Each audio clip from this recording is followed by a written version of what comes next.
आप देख रहे हैं आज तक और बिहार में हुई भगदड़ के बारे में हम लगातार बात कर रहे हैं। बिहार की राजधानी पटना में रावण दहन के बाद गांधी मैदान से निकलते हुए लोग भगदड़ का शिकार हो गए। 32 लोगों की मौत हो चुकी है, 100 से ज्यादा घायल बताए जा रहे हैं। इसमें गृह सचिव के हिसाब से ये आंकड़े हम आपको बता रहे हैं, जिसमें 32 की मौत है, 100 घायल हैं करीब। बताया गया है कि मरने वालों में बड़ी तादाद में बच्चे शामिल हैं, सबसे महिलाएं शामिल हैं। हादसे के बाद की ये तस्वीरें हम आपको दिखा रहे हैं। लोगों का ये गुस्सा, लोग तलाश रहे हैं अपनों को, लोग जानना चाहते हैं कि हुआ क्या है, कैसे हुआ है, आगे क्या होगा। इस सब के बीच आपको बता दें कि प्रधानमंत्री नरेंद्र मोदी ने बिहार के मुख्यमंत्री जीतन राम मांझी से बात की है। पीटीआई के हवाले से यह खबर आ रही है। इसके मुताबिक बताया गया है कि प्रधानमंत्री मोदी ने इस पूरे हादसे पर अपनी संवेदना जाहिर की है। रविशंकर प्रसाद जी केंद्रीय मंत्री हमारे साथ इस वक्त फोन लाइन पर जुड़ रहे हैं। रविशंकर प्रसाद जी, एक ऐसा आयोजन जहां पर न सिर्फ पटना बल्कि समूचे बिहार के लोगों की नजर रहती है कि गांधी मैदान में जाकर देखें कि रावण कैसे जल रहा है। सरकार को मालूम होता है, प्रशासन को मालूम होता है, लाखों लोग जाएंगे, फिर ऐसी व्यवस्था कि भगदड़ में 100 से अधिक घायल हो गए, 32 लोगों की मौत हो गई। आपको मालूम है कि मैं बिहार से आता हूं, मैं पटना से आता हूं। आज ही तो दोपहर में मैं पटना से लौटा हूं। कल वहां स्वच्छता अभियान का श्री गणेश करने गया था, दुर्गा माँ का दर्शन करने गया था। आपने बहुत सही कहा, ये तो जलसा वहाँ वर्षों से होता है, लगभग 60-70 वर्षों से होता है। लाखों की संख्या में लोग आते हैं। और आपको मालूम है कि पटना में 27 अक्टूबर को मोदी जी की रैली पे हमला हुआ था, 80 लोग घायल हुए थे। बीच में छठ को लेकर एक पुल टूट गया था। तो अगर ये प्रशासन को मालूम था, फिर भी ऐसा घटना हो जाए, अफवाह फैल जाए, बिजली नहीं हो, ये तो बहुत चिंता की बात है। मैं केंद्रीय मंत्री हूँ, मेरी थोड़ी सीमाएं हैं, लेकिन मैं बहुत ही व्यथित हूँ। और मैं एक तो अपील करूंगा, लोग शांति बनाए रखें, अपनी संवेदना देता हूँ। अभी मैं भारत सरकार के स्वास्थ्य मंत्री से बात करने जा रहा हूँ कि जितना उनको सहयोग मिल सके इलाज के लिए, जो घायल हैं उनको अच्छी से अच्छी सुविधा मिले। इससे भी और मैं क्या बोल सकता हूँ कि आज के समय विजयदशमी के दिन, दशहरा के दिन 32 लोग मर जाए तो रावण वध देखने गए थे, इससे बड़ी दुर्भाग्यपूर्ण बात और शर्मनाक बात और क्या हो सकती है। बल्कि एक ऐसा हादसा है जिसके बाद सिर्फ लाचारगी, बेबसी कही जा सकती है, उसके आगे कुछ नहीं। और इन तस्वीरों को देखकर दिल रोता है सबका। फिर ये नहीं समझ में आता है कि छठ की उन तस्वीरों को, छठ पर्व की उन तस्वीरों को देखकर भी यही हालत हुआ था। सबको लगता था कि आखिर क्यों ये सब कुछ हो गया है। उस वक्त भी ठीकरा अफवाह पर फोड़ा गया। आज भी किसी भी नेता की हम बात सुन रहे हैं जो आ रही है, अभी तक कांग्रेस की हो, जेडीयू की हो, सब कहते हैं अफवाह फैलाने वाले की जांच होगी, क्योंकि दूसरी तरफ की जांच तो साफ है। मालूम है कि व्यवस्था क्या होनी चाहिए थी और क्या नहीं हुई। नहीं, आपने बहुत सही कहा। इसलिए मैं फिर कह रहा हूं कि ऐसा तो कोई नहीं है, कोई नया कार्यक्रम था, कोई विशेष कार्यक्रम था। दशहरा के दिन पटना के गांधी मैदान में रावण वध होता है। पूरे पटने जिले से, बिहार के कई कोनों से लोग आते हैं, पैदल चलकर आते हैं। एक त्योहार सा माहौल रहता है। संख्या अपने आप लाखों में पहुंच जाती है। मैंने देखा है कई बार मूसलाधार बारिश में भी 50-60 हजार लोग चले आते हैं। तो इसमें कोई आपको नया ड्रिल करने की जरूरत नहीं है। अब उसमें गांधी मैदान के चारों तरफ लोग निकलते हैं, उनकी व्यवस्था होनी चाहिए, बिजली की व्यवस्था होनी चाहिए, पुलिस होनी चाहिए। अब इस तरह ये अगर कोई इस तरह की बात कह रहा है, फिर मैं आपसे कहूँगा श्वेता कि मेरी सीमाएं हैं केंद्रीय मंत्री के रूप में, लेकिन 32 लोग मरे हैं, उसके बारे में अगर इस तरह की हल्की टिप्पणी की जाएगी तो ये बहुत ही दुर्भाग्यपूर्ण है।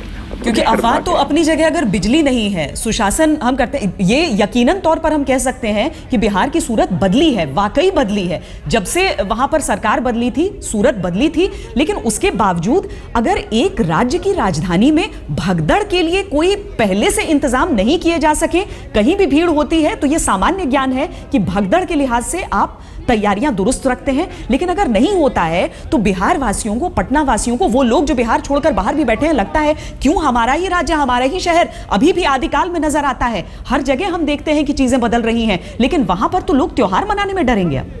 आपने बहुत सही कहा। इसीलिए मतलब विजयदशमी ऐसे पावन दिन, दशहरा के ऐसे पावन दिन, ऐसी घटना का होना, ये तो हमारे पूरे समाज नहीं, हमारे संस्कारों के साथ शर्म की बात हुई है।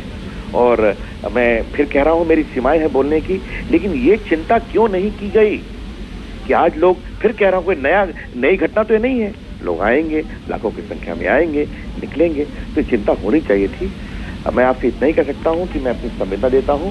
मैं बहुत दुखित हूं, मैं बहुत व्यथित हूं, और पूरे बिहार के लोगों से कहूंगा संयम बनाए रखें। रविशंकर जी, एक आखिरी सवाल जानना चाहूंगी, केंद्र की तरफ से किस तरह की सहायता की जाएगी? मैं बता रहा हूँ, अभी मैं तुरंत जैसी घटना मालूम है हर्षवर्धन जी से संपर्क कर रहा हूँ, राजनाथ जी से संपर्क करूंगा केंद्र से जितना सहयोग दिया जाएगा, मैं स्वयं कल जाने की सोच रहा हूं, वहां के प्रशासन से और प्रदेश के पार्टी के लोगों से बात कर लेता हूं। अगर मेरे जाने की स्थिति में स्वयं जाऊंगा, घायल लोगों से मिलूंगा और मैं आपके माध्यम से आश्वस्त करता हूं, जितना सहयोग होगा इसमें कोई कमी नहीं होने दी जाएगी। और मैं अपनी पार्टी की ओर से, स्वयं प्रधानमंत्री सरकार की ओर से अपनी पूरी समझता देता हूँ।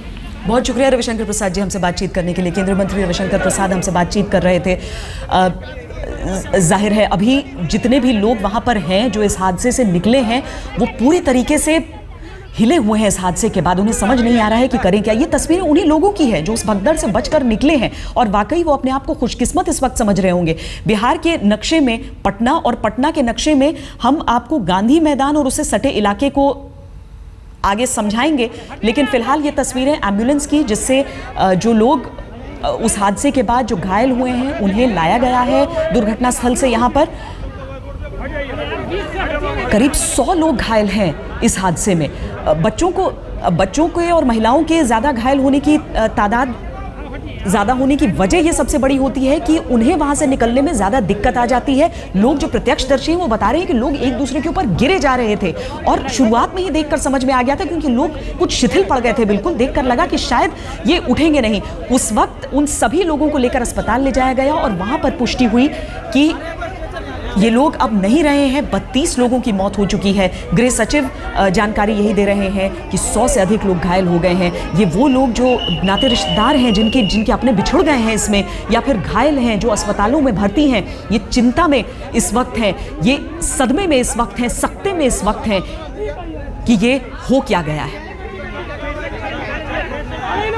ये जो पूरा इलाका है इसके आसपास बहुत सारे बाजार भी हैं जहां पर त्योहारों के दिन लोग पहुंचते हैं। कई सारे मेले लगते हैं जहां पर लोग जाते हैं और एग्जीबिशन रोड से आगे होते हुए अगर आगे बढ़ा जाए तो वहां पर दुर्गा पूजा के कई सारे पंडाल लगे रहते हैं जहां पर लोग दुर्गा जी के दर्शन के लिए जाते हैं। गांधी मैदान से निकलकर जो रास्ता है एग्जीबिशन रोड का, वहां पर एक चौक के सामने ये पूरा हादसा हुआ है। ऐसा नहीं है कि बहुत सकरा जगह है वो, लेकिन वहां पर पुल का निर्माण चल रहा था जिसकी वजह से बताया जा रहा है कि बहुत ज्यादा भीड़ भाड़ थी।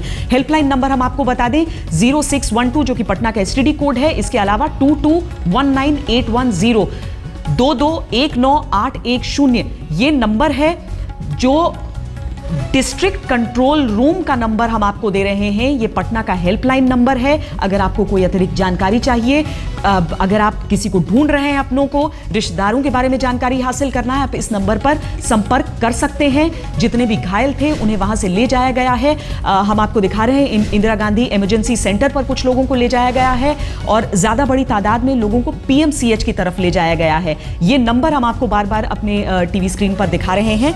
इस नंबर पर आप संपर्क कर सकते हैं किसी भी तरह की जानकारी हासिल करने के लिए। ये भगदड़ के बाद की तस्वीरें भी साथ में देखिए जहां पर एम्बुलेंस में लोगों को निकाला जा रहा है। कुछ लोग जो मामूली रूप से घायल हैं वो लड़खड़ाकर कम से कम बाहर निकलने की कोशिश में हैं, लेकिन बड़ी तादाद में ऐसे लोगों को ले जाया गया है जिनका उपचार चल रहा है, जिनका इलाज चल रहा है। डॉक्टरों ने अपनी तरफ से आश्वासन दिया है कि हम भरपूर कोशिश कर रहे हैं कि इनकी जान बच जाए। 18 लोग ऐसे हैं जो गंभीर रूप से घायल बताए जा रहे हैं। उसके अलावा जो है उन्हें कोशिश किया जा रहा है प्राथमिक उपचार के बाद अस्पतालों से भेज दिया जाए। पटना में हुई भगदड़ की खबर पर लगातार हम बने हुए हैं। अभी सीधे आपको लिए चलते हैं अपने संवाददाता सुजीत कुमार झा के पास। उनके साथ सीपी ठाकुर इस वक्त मौजूद हैं। जी सुजीत। श्वेता, बिहार सरकार ने जांच के आदेश दे दिए हैं। एक बार फिर से एडीजी हेडक्वार्टर और होम सेक्रेटरी इस मामले की जांच करेंगे। 2 साल पहले जो छठ के अवसर पर जो घटना घटी थी उसके भी जांच के आदेश दिए गए थे, लेकिन जांच में जो कहा गया था कि उसमें किसी को दोषी नहीं बताया गया। उसमें यह बताया गया था कि रास्ता पतला था और रास्ते को थोड़ा और चौड़ा करके दूसरे रास्ते से लोगों को डाइवर्ट करना चाहिए था। लेकिन ये जो मामला है ये बीच शहर में गांधी मैदान जो कि हार्ट ऑफ पटना है, और वहाँ पे जिस तरह के घटना घटी है वहाँ पर मुख्यमंत्री तुरंत वहाँ से गए थे, वीवीआईपी लोग थे, काफ़ी सुरक्षा व्यवस्था थी।